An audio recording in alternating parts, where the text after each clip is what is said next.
Well, hello everyone.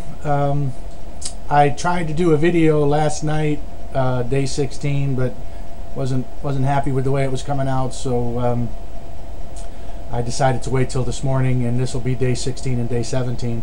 The weather has turned pretty nasty today. We've got a strong front coming through. The temperatures are dropping, and a lot of rain, thunder, wind.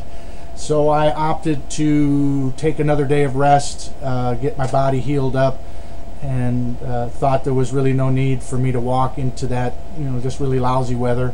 Unless I get caught in it, I do have rain gear, but I hope nobody out there is disappointed that I'm not walking through the really, really nasty weather.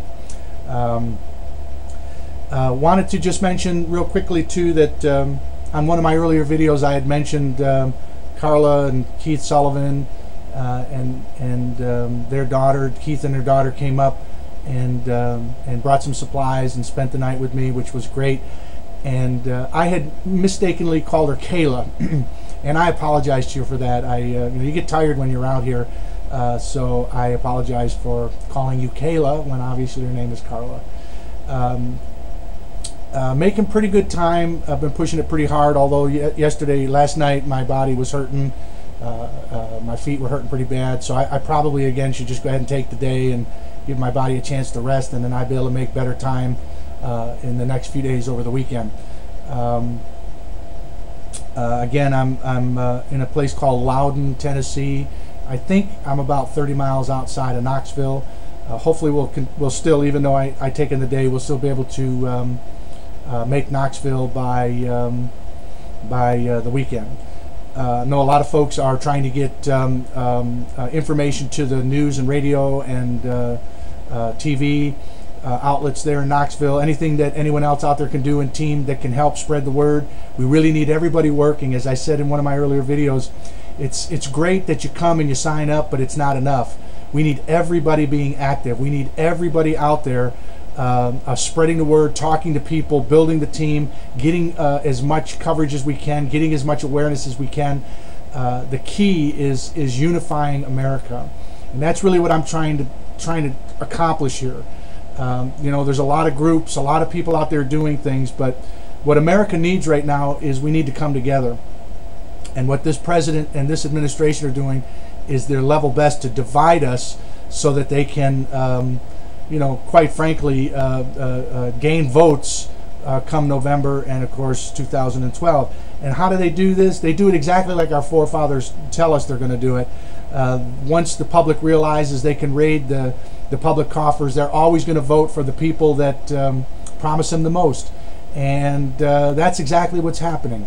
That's why amnesty for aliens, or for illegal aliens, is on the table. It's not because this administration cares about the Hispanic plight. Trust me, it's not because of that. It's because they know that if they give them amnesty, there's 20 million votes, 30 million more votes. They've got the unions in their hip pockets. Why? Because they bought them off. That's why. And those are votes. This is all about votes. And they have used every tactic to divide this nation, pit one against the other. In fact, there's people in my own family. It's just so disturbing. These are educated people who, I guess it just proves the point that education is not necessarily indicative of knowledge, as they say. But just believe that, at 8% student loans is gouging and stealing money, and that's good that the government now is going to be able to give loans out at 2% and forgive them after 20 years. And you're going, the government can't do that. You can't do that. It's not profitable. It's not sustainable. So how does the government get away with it? They get away with it by taxing everybody else even more to pay for a program that doesn't work. But of course, these people who are entitled, who just think, well, we should have this, don't care where the money comes from. All they care about is give me, I'm entitled, this is wrong, and by the way, some of these people are wealthy. Some of these people have homes in Naples, big boats that they go to every weekend up in upstate New York.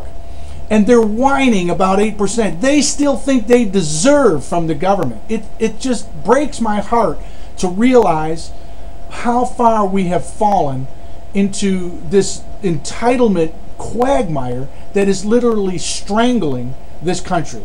And if you don't believe it's strangling the country, I'm going to read you I'm going to read you some things from the Drudge Report. Of course, Bernanke's now coming out and saying, "Hey, we got a real problem here. This debt crisis is really going to be a problem. So we've got two choices. One is we're going to either have to cut spending, which we know is not happening, or we're going to have to raise taxes."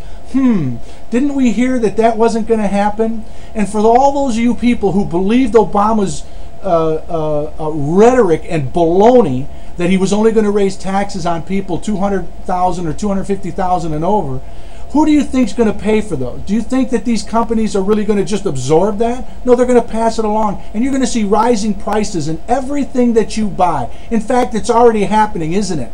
Isn't it already happening? So for all you people that think you deserve all these entitlements at the expense of everybody else, guess what? All of this is going to go up. And who do you think is going to hurt the most? The poor people are going to get hurt the most when their food goes up, when gas goes up, when the very basics of life continue to go up, because these costs are all going to get passed down, and we're starting to see it now. So Bernanke's now saying, hey, we're going to have to raise taxes on the middle class because, oops, maybe we were wrong and the wealthy can't alone pay for all this crap that we're trying to give away for free so that we can gain control and gain votes.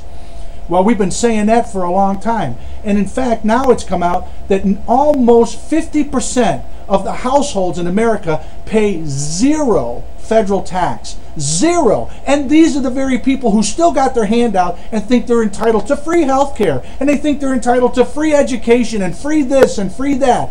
You people are the most dangerous people in America right now. This country is bankrupt. We don't have the money to give for education. America has to borrow that money. It's a fallacy. It's simply there to buy votes. And guess where they buried it? They buried it deep in the health care legislation, which is despicable, which is what the liberal Democrats, this is how they operate. Once again, it's a government out of control that we the people are allowing to continue. Because we're being told, well, it's our vote that's going to change things. No, that's not what our forefathers told us. Our forefathers told us, don't even let the precedents entangle itself into the system. When we wait, that's what's happening. So you think we're really going to be able to get health care repealed? Get ready for an uphill battle. And for decades, did they repeal Social Security? No. Did they repeal welfare? No. Did they repeal any of this stuff? It never gets repealed. We the people are going to have to stand up, and that's what this is all about. So now Bernanke's coming out, and he's going, oh boy, we got a problem. Hello, we've been saying that for a long time. And still, there are Americans out there that think they deserve free, and they think that the government's the answer. It's just absolutely frightening to me.